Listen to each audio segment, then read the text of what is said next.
But now let's make these notes now on setting goals. The promise of the future is an awesome force. We look back for experience, but we have to look forward now for inspiration. And what gives us inspiration to get up in the morning and do our job, learn skills, develop all that we can possibly be, is the promise of the future. And it can be so powerful that it can overwhelm any adversary you might have, any difficulties you might have. Here's a key phrase: reasons make the difference in how your life works out. Reasons make the difference in your appetite and zest for taking on the challenge, doing the job, becoming successful. Mr. Shoaff said, if you have enough reasons, you can do the most incredible things. You can get through the most difficult day. You can overcome the most unbelievable challenges if you have enough reasons. And so he said to me, if you haven't got a list of your goals, Mr. Rohn, it's probably because you don't have enough reasons. He said, I'm sure since I've met you, you have enough intelligence. And he said, you have enough good health. And he said, you have, all of those things working for you. But here's what you must work on now, is to have enough reasons. Looking into the future, developing reasons. Okay. Now here's a note to make. It's important to make sure that the greatest pull on your life is the pull of the future. Some people let the past pull them back. The past can be like gravity if you let it to pull you back. Some people live in the past. They live in the darkness of the past. They live in the mistakes of the past. They live in the discouragement of the past. They didn't make it, and that affects them for the rest of their life, living in the past. So we don't want the past to pull us back, to live in the past. So make this note: dreams and goals can become magnets. Dreams and goals can become magnets.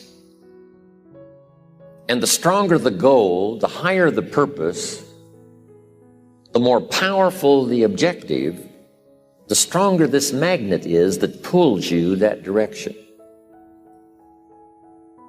Now, not only does your goals and your objectives pull you that direction, here's what they also do. They pull you through. They pull you through all kinds of down days. They pull you through a difficult time. It'll pull you through some winter of your life. Some people get lost in the confusion of the day simply because their goal is not bright enough to pull them through. Next, it's goals that drive us to take advantage of the spring. Why would the farmer put the plow in the ground in the spring if he couldn't see the vision of the harvest when the summer is finished? Is it possible to see the finished harvest? And the answer is yes. We do that simply by faith. Key phrase: faith is the ability to see things that don't yet exist. So here's what we want to do in our goal-setting session, is to start looking into the future of what you would like to accomplish and where you would like to go, the person you would like to be, and see if you can't get a better picture of the finished objective. See yourself there. See yourself in possession of. For your dreams to greatly influence you, for the future to pull you, your future must be well planned. There are two ways to face the future. One is with apprehension, the other with anticipation. Guess how many people face the future with apprehension? Why? They don't have it well designed. And without really thinking about it, they have probably bought someone else's view of how to live. You will face the future with anticipation when you have planned a future you can get excited about, when you have designed your future results in advance. In this way, the future will capture your imagination. It will exert an enormous influence on you. And to design your future, you must have goals. Well-defined goals are like a magnet. They pull you in their direction. And the better you have defined them, the better you have described them, the harder you work on them, the stronger they pull. And they pull you through all kinds of difficulties too. Without goals, It is easy to let life deteriorate to the point where you're just making a living. It is not difficult to get trapped by economic necessity and settle for existence rather than substance. We all have a choice. We can either make a living or design a life. Now we're going to take some time to actually start designing the next 10 years of your life. We're going to start setting your goals. Goal setting is one of the most important skills to develop if you want to design your future. I'm going to give you enough homework not only to keep you busy for the rest of your life, but also to help you create the kind of life you may have always dreamed about living, but never believed possible. So let's get on with it. The sooner you exert the discipline, the sooner you will be enjoying the results. Once the results start to come, believe me, you won't mind the hard work and discipline it's going to take. Now, get a sheet of paper, and at the top of it, write the words, long-range goals. I'm going to ask you some questions, and I want you to jot down the answers. If you don't have paper and pen handy, follow along with me now anyway, just listening. Then later, listen again when you can write down your ideas. After I've asked the questions, which is the first part of this exercise, you can stop the tape and work on your answers. Entitle this part of it now, Workshop. And under the workshop, I'm going to ask a series of questions, and it's going to serve as a model so that you can teach this to your children, you can teach it in classes, you can teach it anywhere. Under the workshop, now here's the first question. What 5 things have you already accomplished that you're proud of? Let's take some credit before we go to work on the future. We've accomplished some things in the past. Let's give ourselves credit for that. What 5 things have you already accomplished that you're proud of? So I want you to make a note of that question, and then I want you to do the exercise. Make a list of 5 things that you can think of that you've already accomplished that you're proud of. Next question. What do you want in the next 10 years? I want you to make a list of at least 50 items. Now, this is not what you think you can get. This is what you want. If everything fell into place and you could have anything you wanted in the next 10 years, what would that list be? Not something you think you can earn, not something you think you can buy, not something you think you can, finally be so successful you can get. This is what would really do it for you the next 10 years. I want you to make this list. And here's the deal now. I want you to put each item one under the other. Not side by side, but one under the other. Just let your dreams, run free here. Not what you think you can get, but what you want. If everything fell into place, and you could have whatever you wanted the next 10 years, what would that be? Little things, major things, insignificant things, doesn't matter. Just make the list. To help you get started with your list, consider these questions. What do I want to do? What do I want to see? What do I want to be? What do I want to have? Where do I want to go? And what would I like to share? Now, with these thought starter questions in mind, answer the basic question. What do I want within the next 1 to 10 years? See how many things you can write down. At this point, don't take the time to describe in detail everything you want. This is the time for you to let your thoughts pour, to write fast and to abbreviate. Make the list as long as you possibly can. Try to write down at least 50 items.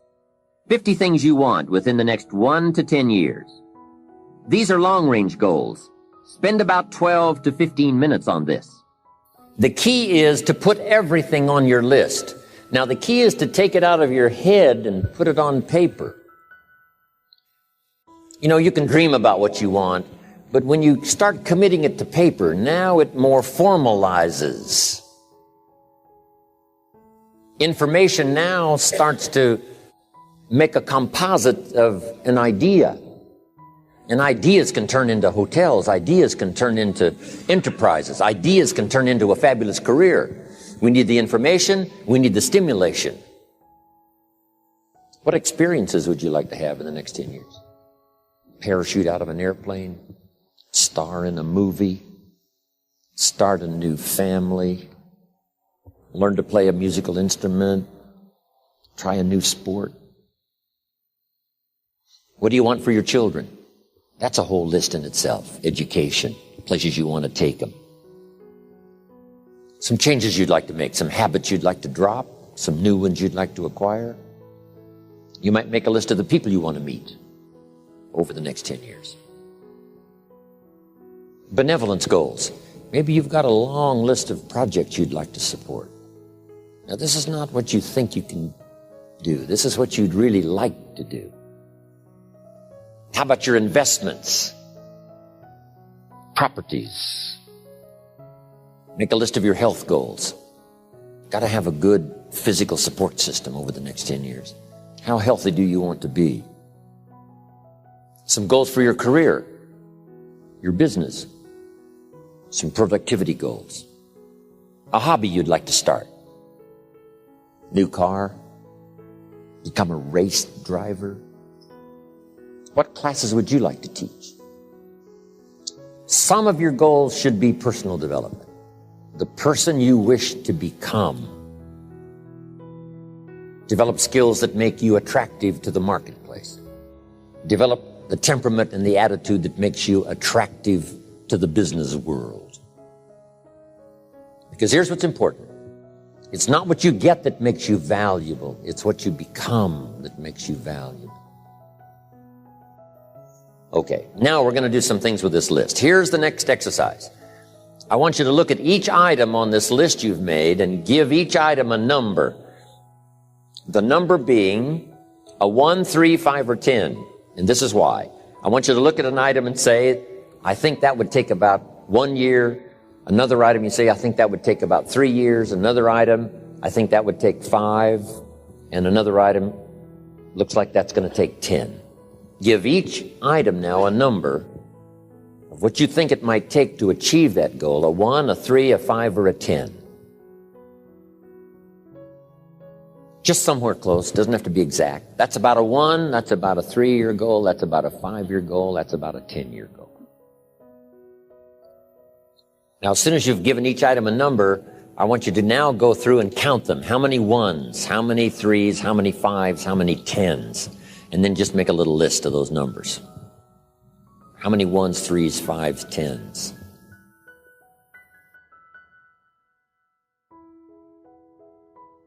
When you're finished entering your time frames, there should be a fairly balanced distribution of all your goals. If there are many 1- and 3-year objectives, but only a few in the 10-year category, maybe you need to think more about what you really want your life to add up to. What kind of life you really want to build over the long run. But if there's a preponderance of 10-year goals, and relatively few of the shorter-term variety, this may be an indication that you're putting things off, that you're focused too much on where you'll be at the end of the day and not enough on what you can accomplish right now. Keep working on your list, adding and subtracting goals with various time frames until you've created a more or less even distribution. Now comes the really challenging and interesting part. So far, you've just been adding things to the list, but now it's time to start making some selections. Now you're going to start asking yourself, what's really important compared to what might just be sort of fun? Choose 4 goals from each of the 4 time frames, 1 year, 3 year, 5 year, and 10 year. Now you have 16 separate goals. So far, you've only referred to them in shorthand fashion. But now you're going to start seeing them very, very clearly in your mind's eye. You're going to see each goal just as if it were being realized this very minute. And you're going to write down a detailed description of exactly what you see. Do you intend to open a handmade furniture store in 3 years? What will the store look like from the street out front? Will there be gold leaf lettering on the windows? Or will there be a sign hanging over the door instead? How many square feet will the store contain? Will there be a showroom area for the furniture in front and a workspace in back? Or will the furniture be built at a different location? Do you intend to have any employees, or will you run the business entirely by yourself? Think of all the questions that need to be answered in order to see your goal with absolute clarity. And then write the information down in a notebook or on a piece of paper. That will become one of your most important personal possessions. But that's not all. Any goal is a powerful motivator only if there's a powerful reason behind it. Write down your reasons for wanting each goal in the same degree of detail that you use to write your descriptions. If you can't find a clear and convincing reason for each of your 16 goals, do some serious reevaluating. You may have more whims or pipe dreams than real goals, and now is the time to make that discovery. Keep working on your list until you have 16 clearly envisioned, strongly motivating, long-term goals. When the why gets big, powerful, strong, how seems to be so much easier. Without a strong enough why, the how seems to be too difficult almost to accomplish. Say, how do you manage your time? Hey, if you had strong and powerful enough goals, you'd figure out how to manage your time. You'd get a book on the subject. You'd do something to manage your time if it was worth it. If it's not worth it, why would you bother studying the art of managing your time if it really doesn't matter? But if it really mattered in the accomplishment of your goals and why you wish to accomplish them, see, you can do anything. You can get up any hour, read any book, take any class, make any change, develop any skill, do any discipline. You can do it all. When this how and the why, or when the why starts to grow, the how gets simple. Maybe one of your goals was to have $1 million home on the hill overlooking Snake River Valley. That'd be a good goal. $1 million home. Here's the next question. What for? What for? A house is a house is a house with bricks and wood and walls and roof. The key, yes, $1 million home, that'd be wonderful, but what for? So now jot this down. Purpose is stronger than object. The object would be the house, and that'll pull. That's a worthy goal to go for, the object of the house. But here's a stronger goal, the purpose for the $1 million home. So if you got that line, it's one of my best for the whole day. Purpose is stronger than object. It's okay to have plenty of objects to go for on your goal list. But always keep asking yourself the question, and sometimes it's good to just write it out. Here's why I want this money. Here's why I want this place. Here's why. And you start developing those reasons. And I'm telling you now, this starts to become incredibly powerful. Okay. Now, here's the next exercise. I want you to look now at the whole list that you've written and the exercises we've done. Now I want you to answer this question. What kind of person must I become to achieve all I want? Now we've got two things working. What you become helps you to achieve, and what you achieve helps you to become. And the more you become, the more you can achieve, and the more you achieve, the more you can become. Who knows which affects the other the most? Your concept of the person you think you must become to achieve what you want. This is time for a little truth here. Maybe you need to become much wiser than you are at the moment. You need to become stronger. You need to have better health.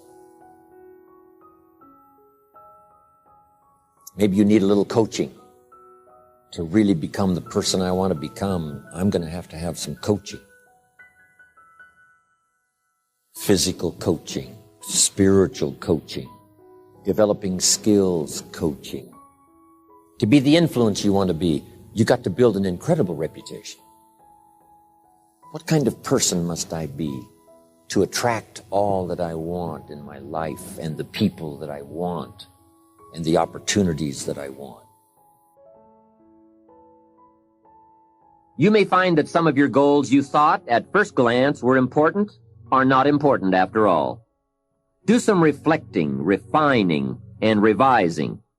The point is, right now, try to have approximately 4 1-year, 3-year, 5-year, and 10-year goals that you truly believe in, that inspire you, that you've sold yourself on.